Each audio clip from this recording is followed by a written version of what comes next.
Got at least 3 majors. Oh, yeah. Dustin. Yeah. Oh, Dustin DJ. Johnson. Oh, yeah. Hey. Forgot about So, that. but how crazy is it that, it's like, what kind of life is that? Well, my dad was the greatest golfer, or the greatest hockey player.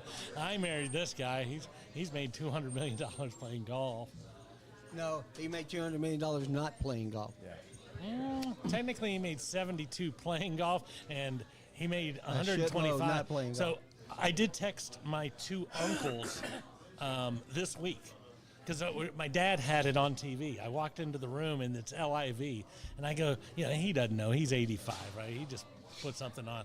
I was like, I said, my co-host would shit a brick sideways if he knew you were watching this. And I thought, I'm going to ask my 2 uncles who are both rich and golf what they think. And both of them came back, absolutely, I'd do it. Absolutely, I'd do it. I was like, can you sign your name for $125 million? Yes, you should do that. If you ever get an opportunity to sign one autograph. Not with his shirt on. USA. How does that work? What? For the Ryder Cup, are they allowed to? I don't think they are. I don't think it's the point. They're not. I think they can get chosen. Hi. I don't think they can automatically make the Ryder Cup. I think that's the way that works. Oh, because there's points that you get throughout the year. So then there For is all then there are 2, Like as I wild cards or remember, whatever. two manager. Well, not manager. What do we call it? Coach. Not coach. They just basically Well, Keegan captain Bradley select. is probably going to name himself as a player. He's probably the first player coach in a while. But they could. Who was Arnold Palmer the last one to be a player coach? I think so. Yeah. Oh, I got a good trivia question For the show, or for the show. I got one too when we get to pro football. Oh, this one's a baseball, so We'll do it right off. we'll do it right off the bat. I better get it ready. We're only a minute away, Larry. Please, hello. Oh, we're less than a minute away.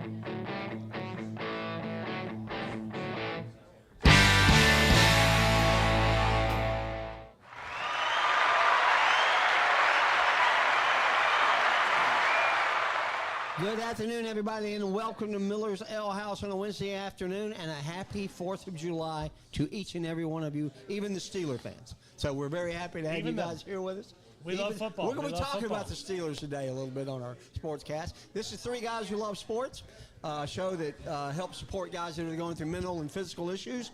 And if we can help take their mind off what they're going through for an hour a week, so can you and so can they. And if everybody helps, we'll get this world through a better place. All right? Sounds like My a name plan. is Chuck Burge, here with my co-host, Mr. Robert Kinney. How are you, buddy? I'm doing good. How was your birthday? It was good. You know, I did a little research on your birthday. I found 2 people that were born on your birthday that I didn't know. And one of them is the greatest. And if you think you're funny like I do, having Mel Brooks on your birthday is a good one. He was not one of them, but he turned 99, right? Yeah. Still kicking. The other 2 were Pete Maravich, There you go. and you're at the exact same age as Elon Musk. The exact same year. Yeah, yes. the same day, I am yeah. the second most successful person born on my birthday. That's at least what I say. Only to there, Elon, there might be a couple others in between. I don't know. So like I said, we're here at Miller's as we are every Wednesday. We're here for the three Guys Who Love Sports, and we're also here tonight at 7 o'clock for the Owl Show, all about Kennesaw State sports. Tonight we have Chuck Stone and Perry Smith on as guests, members of the Owl basketball team. We look forward to seeing Chuck. Hadn't seen him in a while, and Perry just transferred here, so very happy to have him. We always thank Miller's for having us out every Wednesday. I went to lunch today with my brother, and I ate more food than I could ever eat in a week. So I didn't get anything but a dessert today. So That's good. What'd you get? Captain Jack's, whatever it is. Captain Jack's. Yeah, Some chocolate with some more chocolate dumped on. yeah. Something to keep me awake till tomorrow. Yeah. How about you? You're not 6. That's not how that works. You can give kids Cokes and sugar. They're still going to go to bed. Yeah. I went chicken parm. I had Oh, this. wow. I had this flash 3 or 4 days ago. You haven't had the chicken parm in a while. Put it on the list. So I did. I made a note. I'm very happy because sometimes I make notes and then I still forget to look at the notes and order something I didn't want. And what did Larry get? I went with the Lots of Philly beer. cheesesteak. Philly cheesesteak. Good choice. I thought he just went with a lot of beer. I didn't know. Well, that's before the Philly cheesesteak. Yeah, then it'll go And later. what about after the Philly cheesesteak? More beer. You got to Yeah. wash it down with And something. you got to wash it down. There you go. So very happy to be here as always on a hot, hot summer afternoon, and we want to welcome back a second-time guest, Mr. Tim. You can ring my bell. How are you, Tim? I'm great. This is a crowd return. I am great. Thanks for having me back, fellas. Absolutely. Second time, hopefully, also better than the first. So Second I of many, I'm Second sure. of many. Yeah. appreciate No, I appreciate you guys having me back on. Yeah. So let's get right into it. A lot of stuff going on. Braves update. Another pitcher down, swelling back down for at least 4 weeks, probably a lot more. The Braves are now 8 games under 500. So they started off 0-7. They're still 1 game under 500 for that. They did get to 1 game over at one point. Actually, I think twice. And then faltered back. Not doing great. They had a really good week last week. This week, not so much. I think they've been shut out 3 of the last 5 games they've played in. You know what's funny to me is I look at their record, and now they're in 4th place, even a half game behind the Marlins. And yet the Braves have a 17% chance to make the playoffs, and the Marlins have like a less than 2% chance. I don't understand that. So part of that comes into the differential that I love to talk about. The Braves, although they're horrendous, have still scored 8 more runs than they've given up. The Marlins, who are a half game ahead of them, are negative 72 in that stat. So, you know, you kind of look at that one, yeah, they're probably not going to wheel 15 off in a row. And to take that even further, the Los Angeles Angels, who beat them last night 4-0, they are 42-42, I think. Correct. Something like that. And they're 45 games under. And they're 500. 45 the Braves runs are 8 under. games under. The Braves are 8 up. So, Well, and speaking you know, of being 8 up, I don't understand that at all. Well, I mean, the biggest thing for me, the whole month of June, we kind of talked about this before the show started, but the whole month of June, there was only 2 games all season, or all in the month, that the Braves scored double-digit runs. Right. 2 games that they scored 7 runs. Pitching has been there. Batting has not been there. which is not what we expected. Which is now, which we think that is going to flip, script and come in July. The hardest part is the thing that the Braves haven't done well this season is win on the road. They are the lowest win percentage total in NL East, and only the Pirates and the Rockies have worse. They've only won 15 games on the road. 15 and 28. Yeah. Not So very good. that- And they're 6 games over at home. Is that right? 23 and 23, 18. yeah. 5 games over. So that right there, if we can get a consistent batting lineup to go with how the pitching staff has been, I think, to your point, Robert, like July could be a great month of 20-plus wins, and otherwise it's like you're looking at what do you want to do? What do you want to do before the trade deadline? Are we going to be, buyers or sellers? It'll be interesting to see because one of the names that has to jump off the table is the guy who gets to come back tonight in Jurickson Profar. So if we don't start rattling off wins, which I personally think July is our month, I think we're going to have a great month. We're going to swing a lot of bats. But if we don't, man, don't you think that they're going to probably drop the guy who's taking female enhancing pills and, all of that contract and everything else? Man, we drop him like a... 2 weeks ago, we talked about it's very important to see how the Braves do in the next 13 games. Everybody said they had to do 8-5. Well, they went 7-6. And I mean, that's just average. It's got them back to 8 games under 500. So, Robert, I guess you're still not ready to throw in the towel. We have too much offense to throw in the towel. And, it'd be different if it was 20 years ago and only 3 teams made it in. Everybody brings it in right now. So, it's one of those things. Now, do we have to leapfrog a lot of teams? Yes. Is that realistic? Just to get a wild card, yeah. Yeah. But it doesn't matter if you get a wild card or anything else because baseball, if we show up in San Diego or if we show up in Milwaukee, Ronald Acuna Jr. will be leading off the game. They were talking today. They were talking today. If the Braves don't have a good next couple of weeks, do you bench Acuna for the year? Bench him? No. He said, "Don't waste his talent on this squad." Yeah, if that we're- would be the if we're dumbest still thing ever. 10 games under in 2 weeks. The only thing dumber than benching Acuna would be writing an article where you talk about benching Acuna. There you go, Dukes and Bell. You heard it from Robert. Absolutely. Both of you are dumb if that was your yeah. We should let him just sit for the next 9 months until spring Until training spring comes training, along. yeah. No. I agree. So we'll see what happens. The Marlins are hot. But they've won like 8 in a row now. Yep. And they moved back ahead of the Braves. And they were they took 2 out of 3 from the Braves when the Braves were in Miami, right? They did take 2 out of 3, and the Phillies took 2. and I don't mean to compare and give reasons for whatever, but man, when you're the Marlins and nobody expects you to win, you do get to play a little looser. These guys, everybody's piling up on them. Oh, you guys suck. You're not good. You can't do this. You can't do that. So.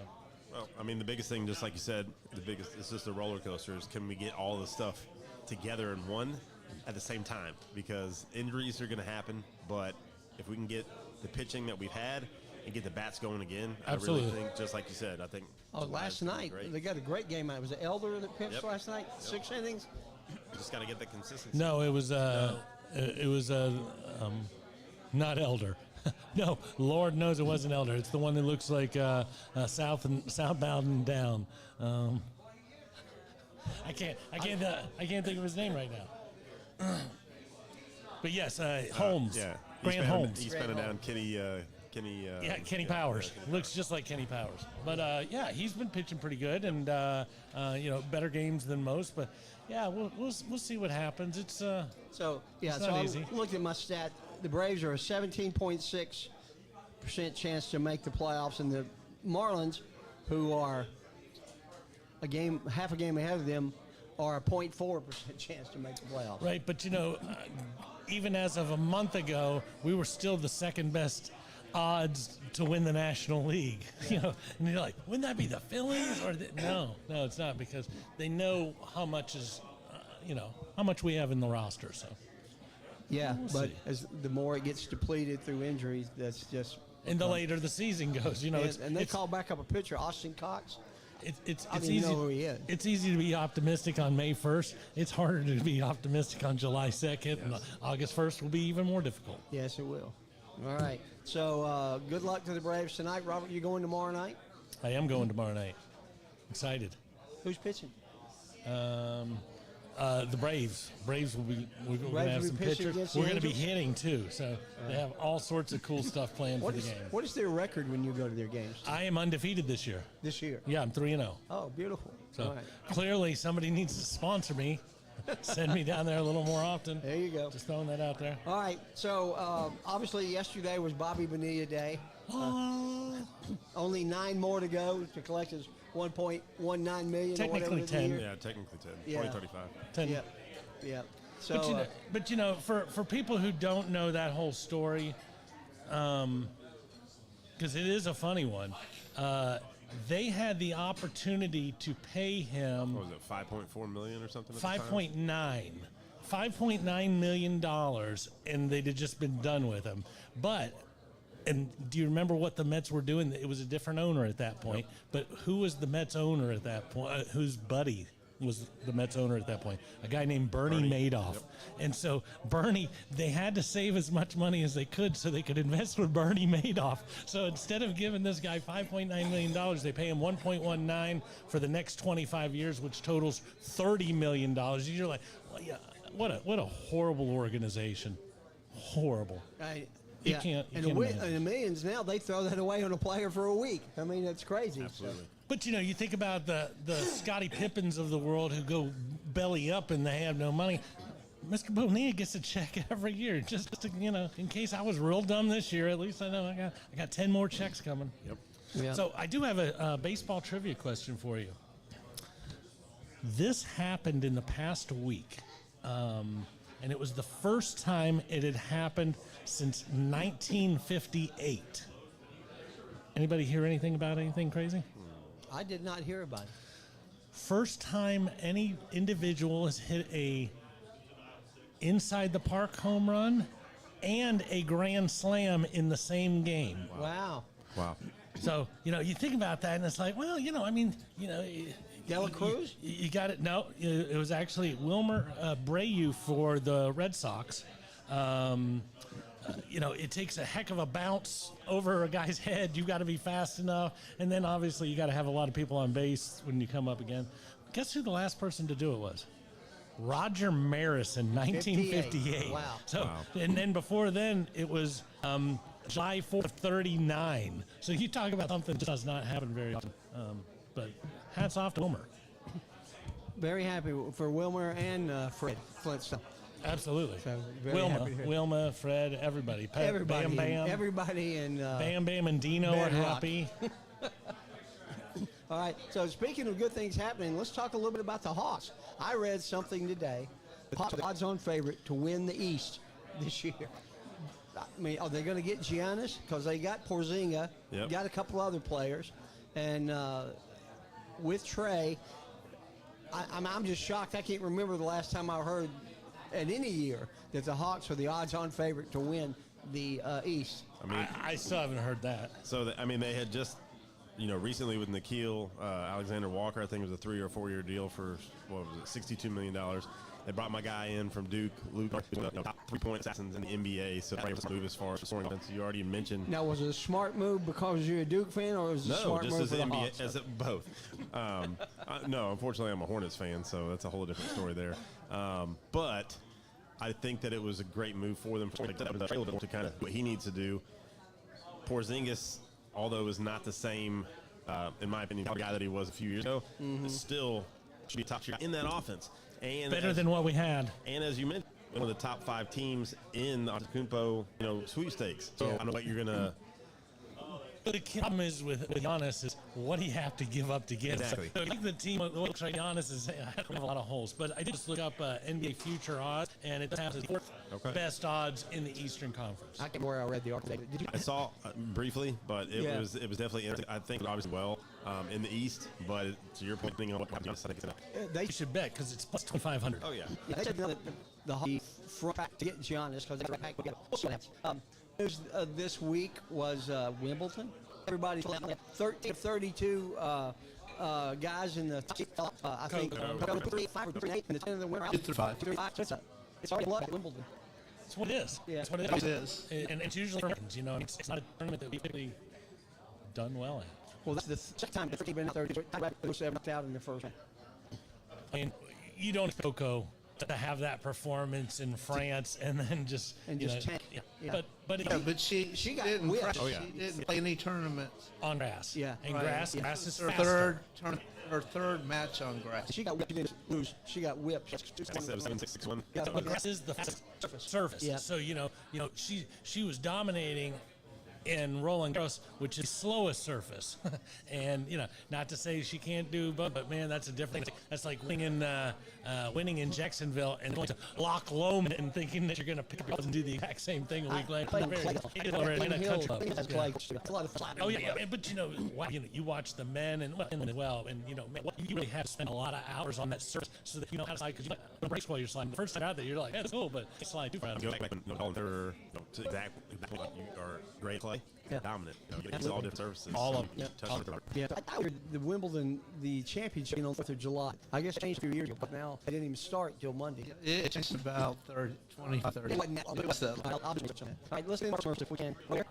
Justin is White Hammer, Book State College. He's been practicing law for 20 years, studying law while continuing in criminal defense, civil litigation, juvenile penalty law, and representing you all for your small town sport. Minneapolis, all the news writing NIL and casting athletes, placing a new emphasis on Kansas State University athletes, helping navigate the trip at any. Call 706-217-2095. What was that? Big one on the screen, 706-217-2095. And we do Joshua and Tammy Smith, sponsor 3 Sports. The places you're watching the Kennesaw. If you're looking for a personal experience, then stop in at Castrol, Kennesaw Express Lube, or Los Mountain Express Lube. We'll always do our very best to get you in and out safely and without a whole lot of fuss. We're a true owner-operated business where you'll find Brian under a car or hood at one of the shops. We offer experienced, knowledgeable technicians and the latest computer software to maintain your car warranty and keep your Joey running for the next 100,000 miles. We proudly offer Castrol Products. And we thank you, Brian Bristow, for being a sponsor. Now we move on to our greatest athlete segment, and we are 65% of the way through because we're at number 65. No, I think Tim's looking for better numbers. He's looking for a little love, something, maybe a wide receiver he's cheered for in his life. Sexy numbers. We keep getting these offensive linemen You numbers. pick a number and you back. All All right. that sounds great. That sounds great. Not a lot in the next set either. Yeah. So I got a couple of guys that I looked at. One was Tom Mack, number one pick of the Rams in '66, elected to the Hall of Fame in '99, 11 Pro Bowls, 184 consecutive games. I tell you, one of the most underrated stats you could have as an NFL player, period, shows up. Shows up and plays. Yep. And I think he played all but two of those guards. So a very, very tough guy. I mean, that's what they were. They didn't worry about little injuries, right? Yep. They Nope. Suited up and they played. I like that selection, but I'm going to have to disqualify him just because he went to the team up north. So for me, he's out.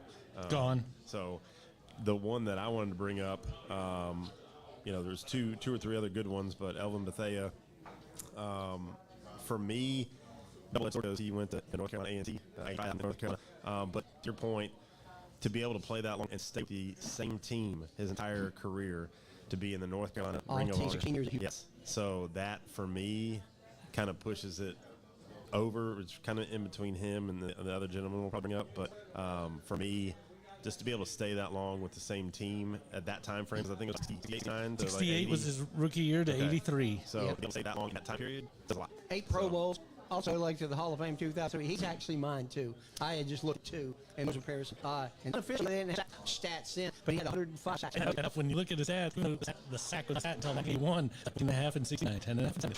How do you count that, and how does that work? So Tom's close second. Elvin Bethea is mine as well. I'm going to go Alvin Bethea. I will give an honorable mention to the best baseball player who ever wore 65, even though one year he wasn't great that particular year. But Clee was the best The left. spaceman. No, that's Billy. The 20 later. Cliff he was a great pitcher for Blue Jays, and he was the best lefty for a 5-year string, in MLB history. Forever the best lefty in the league. You get an honorable mention, even if you did only wear 65 one time. So we have a consensus here. Elvin Bethea is the guy. I thought we'd all picked a freaking one and we'd agreed on it. Love you, Blue.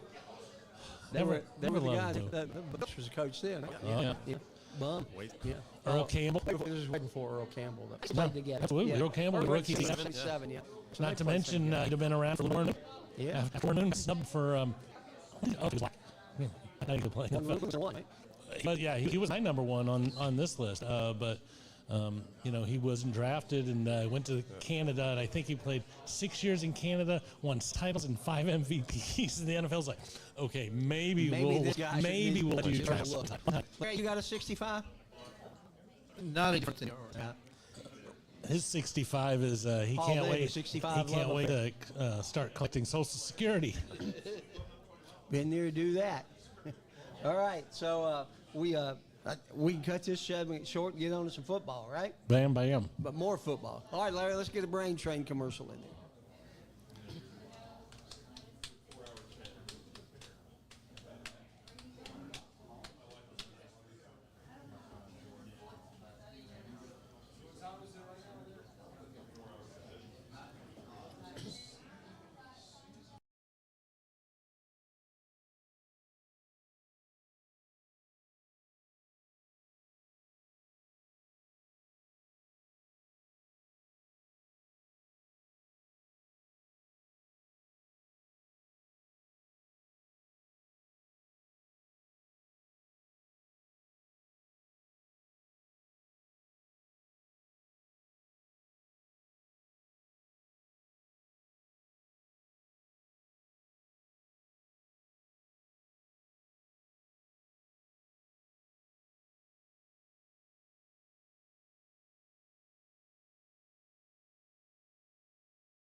Hey, it's Melissa at Brain Train Centers, the fastest growing neurofeedback provider in the world, and I have some pretty important questions for you. Do you or someone you know struggle with focus and attention, sleep, memory, or other mood issues? Or maybe you just want to achieve more in high pressure situations? Well, what if I told you you can unlock your brain's your journey to a better quality of life starts with a brain map. Now you can retrain your brain and reset your life. So just call or text 470-291-2778 or visit braintraincentersinc.com.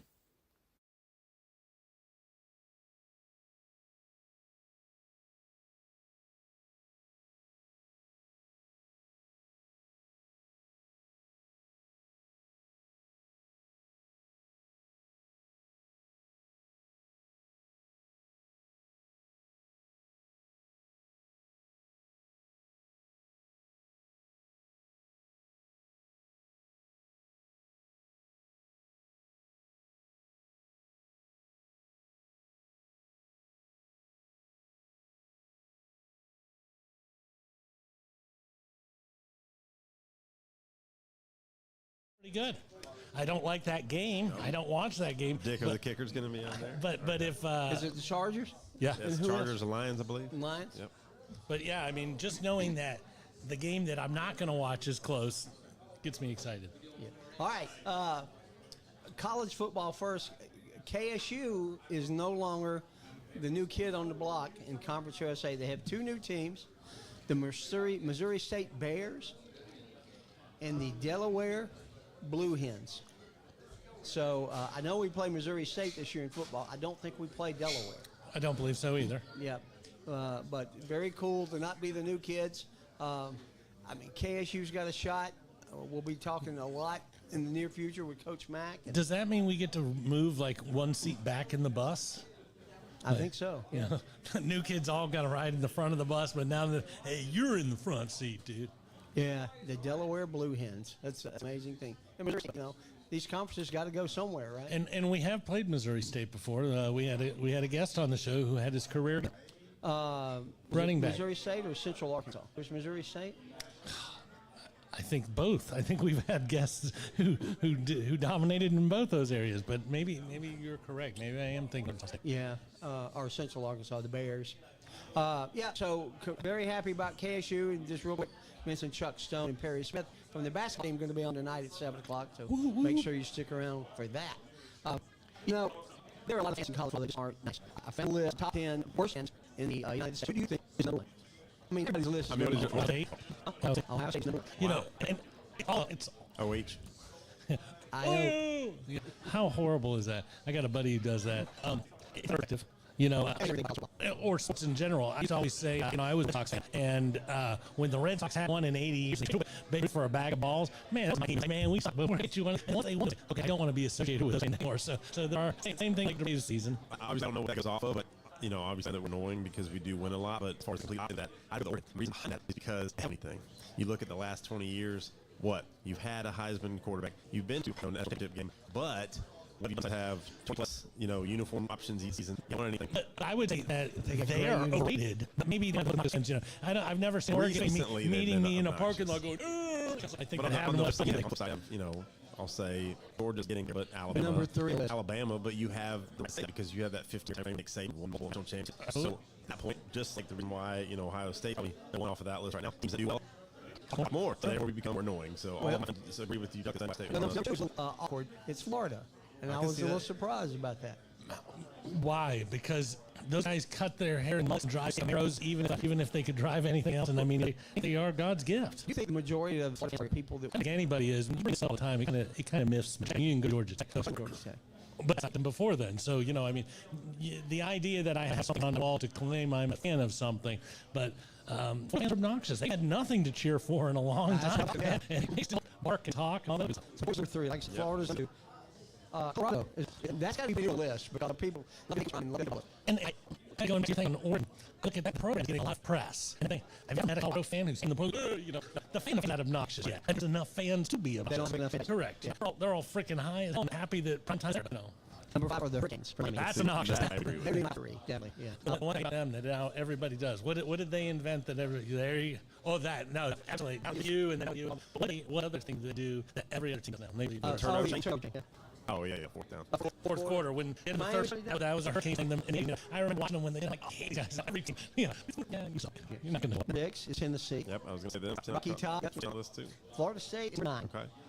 Texas is the. I hate their fight song. I just gag when they play that. A lot of fans in those last see you next year. And Michigan's number 10. I've been waiting on you to say Michigan. That's for sure. Well, yeah, I don't know on that. Well, we always boast how the best football team. Just with license. And then 1, 2, 3, 4, 5 teams in the SEC and most obnoxious fans. So there's got to be some correlation. You said the more you win, the more obnoxious you be. Absolutely. I was talking to Auburn earlier today, who's, we could be good this year. You could be, but, you also probably don't know your pecking order. You had good coaches in the past because you couldn't eat Nick Saban. You fired a guy who probably should still be your head coach. So, to me, man, for them a solid big trophy, and then they're trying to find that magic. Well, you're not Alabama, you're not Notre Dame, you're not Ohio State. You know who to ask out on prom night. I remember watching Alabama play Tennessee in a close game, and everybody was throwing water bottles up on the field, beer, and everything. Oh, yeah. I mean, that's horrible. I don't think that's a sign of the time. I think it's just poor leadership at Tennessee. I think it is a sign of the times. What was it? Was that wasn't the Oregon Ohio State game? There was something like that recently where the bottle and all the field, they had to stop the game for 10 minutes. I don't know what the answer is for that one, but lashings on the town square at dawn. Flogging. Everybody needs a good flogging at dawn. How about an alligator trap? You mess up, you're not getting out. Alligator. That would be wild. All right, so there are a lot of obnoxious fans, and obviously anybody from Florida say it's Miami or FSU, and anybody from Georgia say it's Bama or Florida. And who do you say that isn't on that list? Is there a honorable mention that you don't want to? I think about that. Not any of the academies. He looks like he's jumping. Chuck, I have Tulane. That's what I was saying, no. Tulane. I have to say that Georgia takes pride in being the worst. I mean, they put in the fight song, most obnoxious Georgia fans. Absolutely. Yeah. Yeah. I don't know, Robert. I've been to. I'm trying to think of all the different games. I've been to an Auburn, Alabama game. I went to an NC State FSU game. I would say Texas A&M. Oh yeah. I mean, so many times where they're, to your point, there's so many teams in the SEC, but they think that they are better than what they are every single season, just like you were saying. But just some of those fans are definitely when Manziel was there, they were the most obnoxious. If I see this one more time, yeah. Yeah, now Johnny was an obnoxious dude, that's for sure. Yeah. I don't know who I would say. Great tradition. People like the two fights. I can't stand it. Now, the one cool tradition that I love is a jump around in Wisconsin. But does that make them obnoxious? I think that's a great tradition when they all do the jump around between the third and fourth. That's okay. It's like the Steelers play Styx Renegade to start the fourth quarter. Or Enter Sandman, the Virginia Tech. That's a pretty cool tradition. Maybe something we'll talk about before we start this great traditions that they have. Let's move all the way to the quarterbacks. Arch Manning. Everybody is saying, Feinbaum said Arch Manning is the best college quarterback since Tim Tebow. Well, my question, if he's the best quarterback since Tim Tebow, why wasn't he starting over Quinn Ewers last year? That's a valid question to ask. Go ahead. Yeah. Exact point. It's funny that Paul brought up a guy that we'll kind of get to in a minute. You have a lot of these guys that are great, but are they going to translate well to the NFL? Just Tebow. Some of these guys we'll probably talk about in a minute are going to be great, but Arch Manning is there because of the name. Yes. Well, if he was that much better than Quinn Ewers, the only time that he really played was when Ewers was hurt, obviously. And when he played, Quinn Ewers, before he started Ohio State, only because at the time Texas State just didn't have NIL money, so that's why he sat for a whole year, transferred to UT, played. But at the time, in 2022, he was the #1 rated composite kid, not quarterback, but kid for that class, recruiting class. And outside of, I think it was the only other quarterback had a perfect composite score as a quarterback besides Quinn Ewers. Well, even with that, when did Quinn Ewers get drafted? 7th round to the Dolphins. You're telling me he's supposed to be this next 2 years. He wants to play, senior favoritism. And I'm in full agreement with what you're saying from the two different. As much as we don't want Johnny football, his ability at that level, he looked like chicken with head off. He looked like a V-game. He was a V-game. The only ever college fantasy football. We had 3 conferences from SEC, Big Ten, and ACC. And he was free agent through the first week, and the guy signed, and he never, it was like, my quarterback for 130, passed for 440. So he's not a pro. It's like Tebow. Tebow had his moment as a pro. But he threw, is it Demaryius Thomas? Don't play touchdown against the Broncos in the playoffs. Yeah. No, just when he played for Denver. He threw Demaryius Thomas record or something. Well, it was the fastest talking ever because the Steelers was the first play of overtime. Yeah. But yeah, I mean, once again, don't limit what Tebow was by knowing how bad he was at the next level. No, and I thought of it too at the start of the season. Starting off against my Buckeyes week 1. So we're going to tell off the bat. Obviously, both teams are completely different all new teams now. Buckeyes have lost a lot of players. But you bring in back Ohio State, top 2 in my opinion, like Caleb down there. That's a fun way. In Columbus, so how old is he going to be? Really, truly in his first time game because he played started 2 games last year when Ewers was out. They were against ho-hum teams. It wasn't Tulane and some other games. And I know they love piping in sound for these types of practices. You simulate a horseshoe, and let alone nerves. It's something when you got the noise. The good brings like the quarterback about the second. So he has a little bit of Tebow-esque, as we had mentioned, but he's got. I will say that I think it's going to be interesting to see how he does for the rest of the season. Do I want to crown him the creme de la creme best quarterback? No, he's in a different tier. According to the list I saw, he's not the number 1. He's number 2. Who do you think is number 1? I would say Cade Klubnik. Cade Klubnik, number 1. And as far as age is concerned, flip-flop. Arch is 1, Klubnik is 2, and that's for the Heisman. And Jeremiah Smith is 4th. So it's quarterback. For the Heisman. For the Heisman. The other backs they have listed here are Matt Deere, Oklahoma, with Arizona State, Allen with Penn State, Nussmeier, LSU, Jilagway, Florida, who I think might be better than people think. He played pretty well. He did at the end of it. Yeah. Sellers, South Carolina, Altmaier, and Carson Beck comes in at number 10. And just the record, Nussmeier is actually Vegas's number 3. For the Heisman? For the Heisman. Wow. Is Haynes King even on that list? Well, that's the interesting thing, too, because I have like Haynes King and like Diego Pavia from Vanderbilt. Those are kind of like the fun tier guys. So, in my opinion, guys that do the multifaceted guys. He's number 1 top 10. Absolutely. One of them could, I'd say, them and North Sellers from South Carolina. He's kind of that almost Cam Newton-esque type style, and his younger brother, I think, is a freshman next year coming in, 5-star kid, really, really good. But they're in that kind of fun tier. Is his brother quarterback too? No, he's a wide receiver. He also goes to South Carolina? He's from South Cac, but it is interesting. Those are like the fun. Obviously, this is Homer aspect, only because he didn't really play last year. Julian at Ohio State. Before Nick Saban retired, he was number 1 quarterback in that class. He's on campus for 2 weeks. He's retired. He transfers to Ohio State. Obviously, he sat behind Will Howard last year, but he's on that same aspect tier, in my opinion, as Arch Manning as far as like getting ready to play.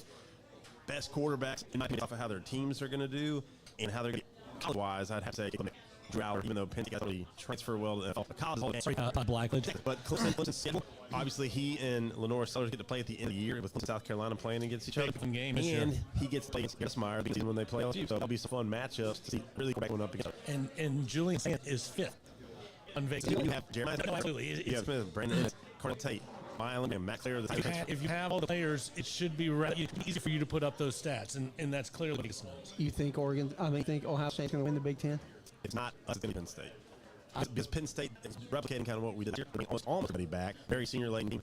There not a lot of holes and stuff, but can James Franklin win the big thing? Well, and the answer is no. But so about that, Ian. But I just like to pump the brakes on all Buckeye fans. I was born in Youngstown, but let's keep one thing real. A week in December, wanted to restart everything. Okay, now that we're defending, he had a lot of issues, and that team had always had issues with week 4. Week 7, week 9. They got a roster, and they've had a roster for 15 years. You say this is one of the best 7 rosters in football. Been there every year, but once again, that game in Illinois, that game at Rutgers, whatever it is, they just seem motivated every week or something. So, like I'm getting closer every week to college football. It's like better for me. I love college football. So, to that first game. The first game was 24th or 25th of August. Yeah. Somebody like that. Week 0. Is week 0 that week or is it the week after? 0. 29th or something. I know, Kennesaw State opens at Wake Forest. That's Forest, Indiana, right after. So Yeah, that'll be I fun. think I'm going to Indiana. Have some games. So. I'm going to Indiana. Talk to Stan Kirk. Stan's driving up on the wheel. So, 8-3 looks like probably our first game. Idaho State, UNLV. That's 7 weeks, maybe. Let's Boys Lawrence are playing that day. Kansas? Yep. Take over at Colorado in the 29th. It's going to be a fun one. It's got the kid who should be a senior at Carrollton High School, who is for senior high school season, which I didn't even realize was a thing until recently. Possibly starting. At Colorado? Colorado, absolutely. Yeah. That'd be fun. I'm excited. Let's get close. Tim, you went back there in football? Oh, absolutely. Okay, I was just kidding. I knew you would. Let's get our last whistle in, Robert. You could, please, brother.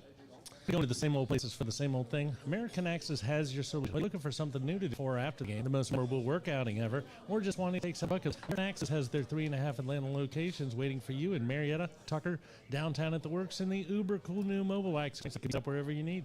Keep an eye out for them at upcoming events and festivals. Look them up online, or just give them a call at 678-633635. How can you reach Dan? Well, it's the road championships, but Can you reach American Access? there you go. 677-63635 to schedule your next adventure. And we thank you, Dan Fisher, being sponsor of Three Guys Who Love Sports. Charles along with my buddy Robert Kennedy and Mr. Tim. Ring that bell. Always bringing in football, and we're going to move on to pros. I got my little trivia question first, guys. But, I mean, you're the third guy. I was getting ready to walk away. There are only 3 teams that have won 15-plus games since 2017. Name them. 3 teams that have won 50-plus regular season games. Chefs. Chefs are one. The Bills. No. It's 2017. I think it's 2017, 2015. I'm going to say, I could say 17. It's a very difficult question. I got 2. I didn't get third. One of the teams never been to Lions? the Lions. Lions. Won Yeah. 15. And the last one has been a Super Bowl, but it's been a while. Who was it? Minnesota? Carolina won. I think they went to the Super That Bowl. was when we played Broncos. Yeah. Yep. Which probably does mean the stack goes back to 15. I think 15 magic year. Yeah, I couldn't remember if it was 17 or 15. Yes. Pretty good question. Yeah, had the because they list of were everything. a one-loss team, 15 and 1. And the Falcons, there's only one team above them in terms of streaks of losing seasons. And I bet you know who that is. That was the Jets, Jets. So, man, Falcons got to turn it around. They got to turn it around this year. Big trade, Fitzpatrick for Jonnu Smith and Jalen Ramsey. Who does this help? The Steelers or the Dolphins? He's a cancer, and the Dolphins. Although I would say the Dolphins. I don't know how it all goes, but I think Steelers generally win all of these types of things because they pick the right person for the right thing. This particular team, I saw something the other day, it's like they're trying to win 2017. You know, hey, let's get Aaron Rodgers and Jalen Ramsey and all that. Yeah, I'm not sure how that locker room is going to be this year with a mouth on the defensive side and the smuggest guy on the offensive side. Yeah, I think it's a one shot for the Steelers. And then, again, I mean, Tomlin might have his first losing season next year. Maybe not this year, but next year. So we'll see what happens. Hit the nail on the head. It's one where it's almost like how Tampa Bay Buccaneers can have, in a sense, a 2-year win or nothing. Yeah, they did, didn't they? Yep. Yeah, I mean, but man, all these things, you can throw the lanes in there. Well, they went for Stafford and whatever. He's still a very capable quarterback. They also got players to build around. But you look at what the Steelers are doing by chasing Rodgers around.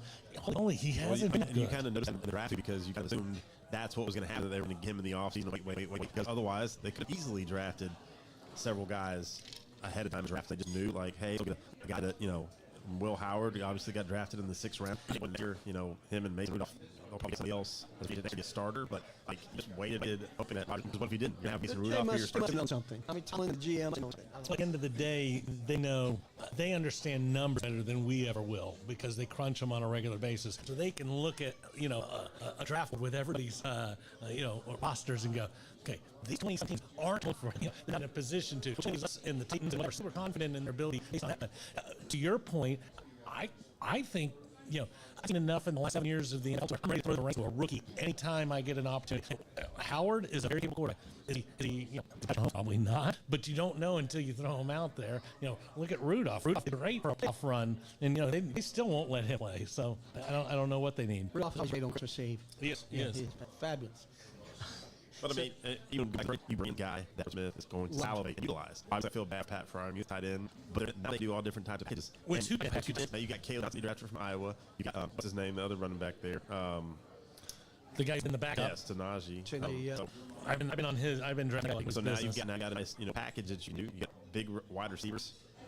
You can do all kinds of things now. So I think the offense will be interesting, but it's going to be interesting in that division too. So you think Arthur Smith was the one that got Jonnu Smith because he used him well in Atlanta. I would say he had some influence aspect of it. Yeah, that's somebody I wish was still with Atlanta. Jalen Warren. Oh, yeah. He had a career with us.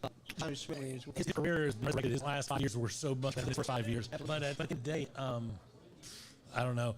I was with a buddy who's a so when did TV reception stop working there? Because when I Arthur Smith to be your offense coordinator, clearly you didn't watch the NFL for 3 years. I mean, honestly, when you look at it, it's like, okay, this guy can do anything. And the Steelers just grabbed him and said, thank you. Oh, that's a great head coach. He's an offense coordinator and calling all those plays. I mean, what you said, Chuck, with Tom, like, this is his 1 year. He's been Mr. State. He's been Pittsburgh. Pittsburgh's on one team, what, 5 coaches total? So it's one of those things where, okay, if you do this and once you see the expectations of your bringing in, if you don't do well after that, then it's because look at even Atlanta.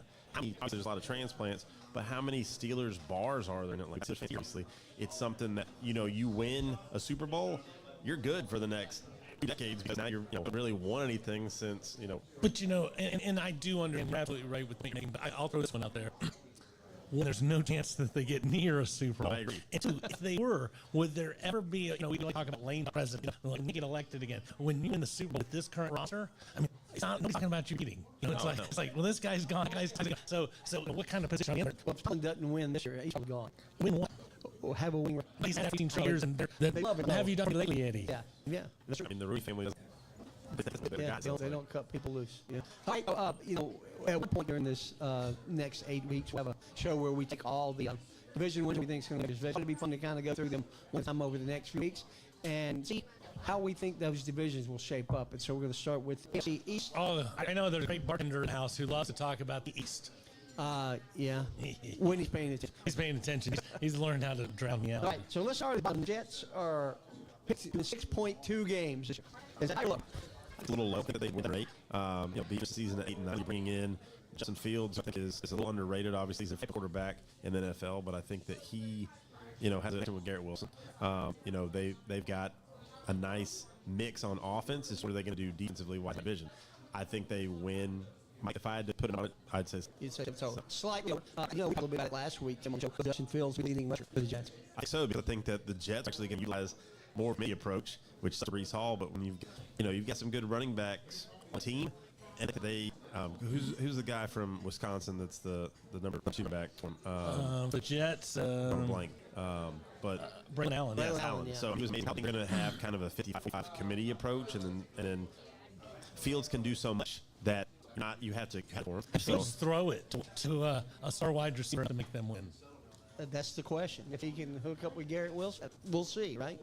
I personally think this is going to be a Brees Hall year. I just he had a great rookie year, and then now he's a father, as Star people would call him, and I just he's a young guy. I hate to disagree, but I'm going with the under. I don't think that's what. I'm not with the over the under on the wins. I'm going to do over on the third place team. I'll take the over on the last. We got Patriots will be next. They do not have a stud receiver. They do not have a great one. They don't have all this stuff. And then, as I said way 10 times on the show, I am not sold on the rah-rah head coach. Oh, wait, a Patriots guy. That's Vrabel in here. That's great. If you don't have a roster, you don't have a roster, and that's not going to be a good team. Absolutely. Miami 8.3. Say right. Oh, yeah? Even with maybe 9, I think just they're going to have some game in the division that will probably win more division games than not. If they have, that's the biggest question. Yeah. With whom they brought in, as you heard, the Ripper, Darren Waller, coming out of retirement. So I think they're one of those teams where his job's possibly in line, and now Miami does. I'm an over for my. It does come down to back. So Zach Wilson is on the field, or their third stringer is Tyler, the guy who's backed up the Ravens Fears, and he was okay. But yeah, clearly for them it's going to come down to Ron Wild and. Because most left. Absolutely, no doubt about that. He's got he's not really Jeff Wilson's there, and Wilson was. That is correct. That's right. But really for Miami, does the Cheetah come back? Because the Cheetah did not look like the Cheetah last year, and if Tyreek is not Tyreek, that whole offense changes. Over under for you. Over. I'm going to go over. Really? Unless one of Buffalo Bills 0.4, 3 games they have everybody else. Nobody starts the wagons. Give me Bills. I'll go over. I heard a good one the other day. It was they were asked, white running backs leading the league in rushing since like 2000, right? Yeah. And guy was like, well, all stock CMC. He goes, why don't we start with last year? Who was the number one white rushing leader in the NFL? It was that one. Quarterback for the Bills, rushed more yards. So yeah, it's a weird dynamic. That team better strike quick. Could be here. Over Again, They were at at least 13 games. All right, cool. All right, I'm going to one quick thing real quick. I saw you about what's the most surprising thing about the Falcons this year. They pick one player, and I was shocked who this guy took. It's probably the coolest thing Falcons around the time. John Diablo. The linebacker with the Raiders, they said this is going to be different. So the Falcons aren't just going to be one of the best linebacking crews in the NFL. I saw a stat the other day. It broke down wide receivers on routes. Who got the most on out routes? Who's got the most on inside slants? This one. And Piss was actually laying on the route. You know, he's your question mark. You know, if we get something good for him, you know, that's a big one. Yeah, we'll see. Thanks as always. Absolutely. Thanks again Robert, for having me. listen, everybody. 4th of July. Have a happy one. Don't land up with Jason Pierre. Paul. Save your favorite. And guys, don't forget to your ass. We'll see you next week. Somebody that day. What? I was like, you don't know what Jason Pierre Paul looks like? I'm like, I keep that one on my phone. Yep. High 3. That went better than I thought. It was a good show. It was good. Once talking about football, even if it's Off top of football, it's still football. Good. So KSU, they've got what, 5 half offensive line. 3 I think are all transfers, aren't they? And then the quarterback, what's his name? Williams. Dexter Williams. And then Indiana. Which interesting because they play Indiana too. Yes. Oh, if ever there's a game he has circled. Of course. Absolutely. I don't think they really had most of the defensive back that I'm aware of, but don't they have I think they have a handful of sophomore starters. I believe there's 120 people on the roster, and over 60 of them are brand new to. So there's so much. Very Indiana-ish from last year. And that's the thing though. You can only go up from there because you only had 2 wins last year. So, and to your point, you're bringing in 2 other new teams in Delaware, even though they don't play Delaware. And there's no tape. Well, I know. Yes, exactly. None. Because I know that their The running average back didn't weight really on the have offensive hardly line any went up stats. 40 pounds a man. Yeah. But I think you know, it's their center, their left guard. their and- center's sat in your chair Many like 6 times this Josiah year. Chenault. 6'3", 305? It's a big man. Dude. He's a man. dude. But yeah, it's it'll be interesting, and I think just like we talked about with the Braves, if KSU can win on the road, because I think both of their wins last year were at home, that'll be. I'm gonna over under. I'm gonna say 5. For Falcons?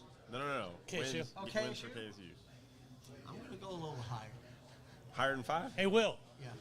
Mr. Brackett, Mr. Renfro, over under for KSU wins. If KSU wins 5 games this year, are you two both happy?